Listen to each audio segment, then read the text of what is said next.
Hey there, my name is Albert Fan. I'm a co-op student from BCIT, and this is my co-op report.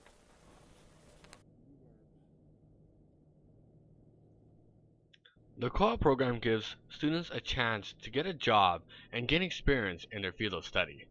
Another great point is that you actually get to make money while you gain experience, and possibly pay off some of your student loan debt.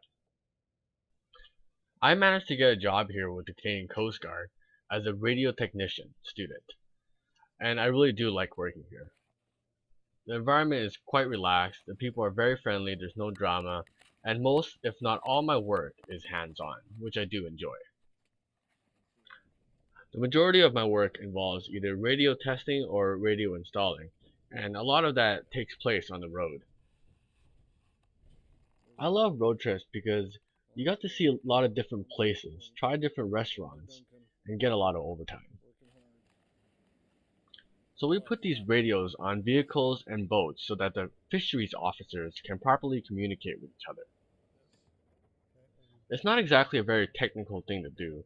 I managed to be able to install a radio in a vehicle all on my own. The boats I found were a bit more difficult than vehicles due to this area that my coworkers called the doghouse. It's a tiny little enclosed space where all the electronics are on the boat.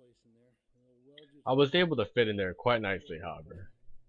The boat had an intercom system so that the people on the boat can communicate with each other over the sound of the boat and the water.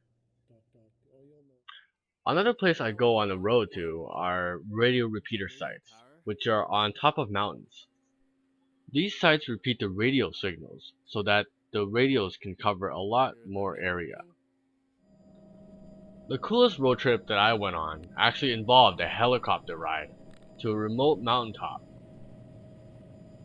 We had to do two trips, one to unload cargo and then one to pick me back up where they left me off at the sandbar. After dropping us off, the helicopter took off, so we could do our work for a couple of hours. So after taking a look at the actual repeater, it became pretty apparent what the problem was. The solar panel was smashed. Hopefully all we had to do was replace the solar panel and the batteries and everything would be good to go. Luckily we managed to fix it without any problems. Overall, I got a pretty good experience working here with the Canadian Coast Guard, and I actually am considering working here full time. I learned quite a bit about radios and how the government spends their money. I didn't exactly apply much knowledge that I learned from BCIT, but that's probably due to the fact that I only did 1 year of electrical engineering, which is basically the foundation of electrical. It wouldn't be until you actually specialize into a field where you will actually be able to apply that knowledge into your work. Although I do believe that BCIT did a good job on hands-on work, I feel that I could do even more, especially with soldering and working with machines. Hands-on experience is something that everyone should have, especially if you are a technician. It's a skill that can be applied to almost any job. I asked my boss, Earl Friesen, what he was looking for in an employee.